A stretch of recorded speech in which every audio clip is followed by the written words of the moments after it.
Hi, Sarah. It's great to be back today to reflect on the observation I did yesterday and really dig into that information. Yes, happy to see you. You seem like you enjoyed the lesson. I really did. And it's good to see you again so soon. Yeah, we want to get to look at the data and reflect right away. Otherwise, it just becomes a distant memory and that data is no good. So I'm really glad it fit for both our schedules that we could come in today. And before we dig into the data I collected, I'd like to know a little bit about what worked for you, a general impression of the lesson.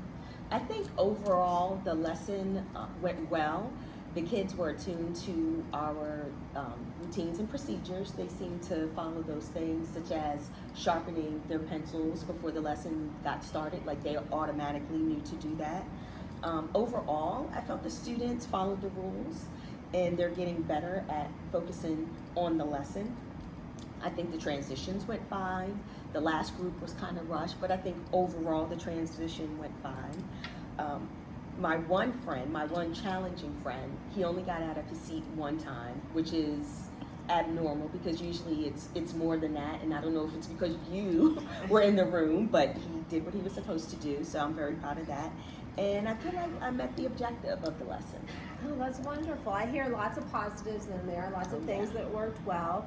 There's collaboratively created expectations like sharpening the pencils going well. You feel like the kids were focused and feel like the transitions went well. Yes. And even though that student is still a little challenging, you noticed a decrease in some of the behaviors that you see like being out of the seat. So Yes. that's really great.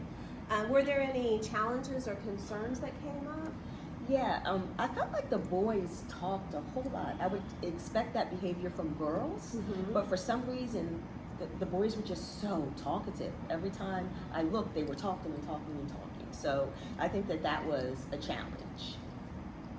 All right, and we'll look at the data, and then that can really give you some concrete data on who was talking and who wasn't talking, and we'll come up with some ideas for that. Okay. When you think back over the lesson, is there anything that you would change if you did it again?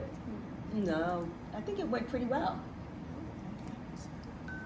Well, I'm going to share the data with you, and I'll give you a few minutes to take a look at it. We've got the times over here for the transitions during the stations, and the key that we came up with for those behaviors I was tracking is over here. Okay.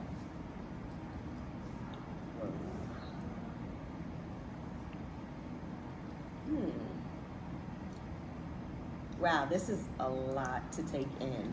I didn't realize all of this. Gives you kind of a good picture of what was going on during Yes. that time. Does anything stand out to you? Okay, so now that I look at the data, I noticed that I called on more girls than I did the boys. Like, a lot. I called on the girls a whole lot more than I did the boys. And then with the timing, with the transitions, I started out at like 45 seconds and then it increased. It progressively got higher. So somewhere along the line, the students, I don't know what's going on there, but we're missing out on time with the moving of the stations during transitions. Does the data tell you anything else? I think the fact that the boys were talking more than the girls, I don't know if that goes back to me. I think it goes back to me because I called on more girls than the boys. So it seems like I need to change up my practices with calling, I guess being equal in calling on students and maybe calling on more of the boys. But I think it's a safety net for me because the girls usually get the answers correct. So I tend to call on them more, but I see that it causes disruptions. The boys are talking more and they may not feel like they're really included in the lesson, and I may not be challenging them by not calling on them. And there are lots of different ways that you can cold call on students and kind of randomly pick them. I've seen teachers use popsicle sticks with their names on it. There are some great apps out there where you can put all the kids' names in and it'll randomly choose. And that way, it's not you picking, so you get more variety of students. And they don't know who's going to be called on, so that can also increase engagement. They've got to be paying attention to be able to answer when they're cold called. Okay, that's a good idea. I like that. And with the transitions,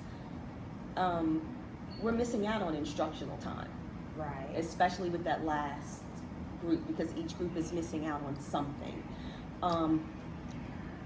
Yeah, what do you think about the transition? Yeah, there's lots of great things out there for that too. Some teachers play a song so the kids know, especially in elementary school, when they hear that song, they have just that amount of time to get Okay. to their next station. Some teachers use a timer. So those are a couple ways, but I can send you, a list later of some different ways that you might be able to shorten that transition time with them. Okay, sounds good. Yeah. And do you see anything else in the data?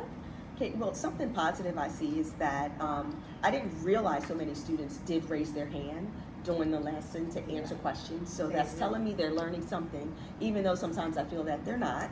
That's definitely something that was working. Yes. But one thing that does stand out to me is the fact that I did not move from the front of the room, and I don't know if that has to do with a lot of the talking that's going on, like if I can prevent that by moving around the room. For me to stand in one place, it's like my safety net, because then I can see everything.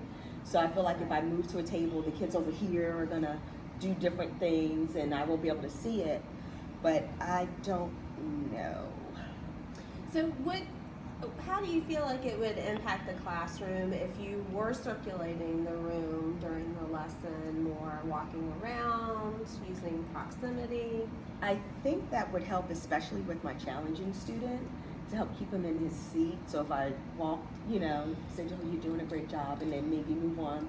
But just keep the eyes in the back of my head. I mean, they do tell you proximity is education 101. That is one of the things that we learn. But with so many moving pieces, so many things to worry about, I just, I guess I'm just stone cold, just like, I need to just see everything. But proximity, I'm sure, would help.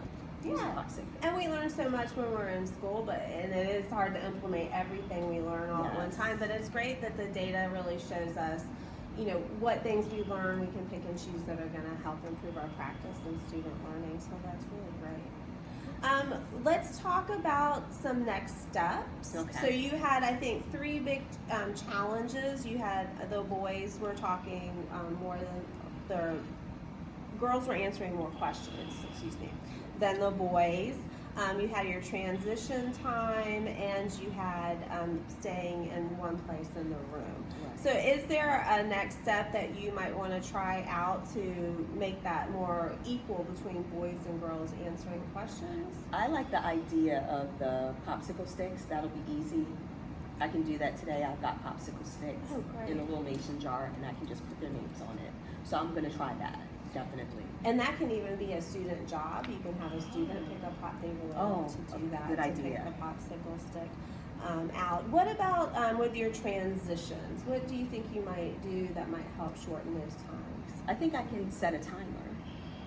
Either use one, a computer-generated one, because they have those online. Yeah, there's some great ones. Yes. So maybe I'll just go ahead and set a timer for that, for those transitions. And then the last one we just talked about standing in one place in the room. Do you have any next steps you'd like to take with that? I will circulate the room, most definitely. And hopefully with me circulating, that will help with my challenging friend that tends to get up out of his seat. So I will definitely circulate and not stand in one place. Great. And then for me, for my next steps, I'll send you some resources and ideas on some ways Okay. to do these things that you could pick and choose from to put into practice. But are there any other next steps that you would like for me to take? Yeah, could you come back and possibly observe again with me using the popsicle sticks and the timer, and so we could see how that changes, and also with me circulating the room, can you trace my steps to make sure that I'm circulating? Of course, I would be glad to do that. And we'll get together and you figure out what time is best for everybody and the date for that. Okay. Great. It was really nice talking to you. Thank you so much. Thank you, and this was so eye-opening. And that's yours to keep. Oh, I'm so glad you're my coach. Oh, thank you. I'm glad that you're my teacher.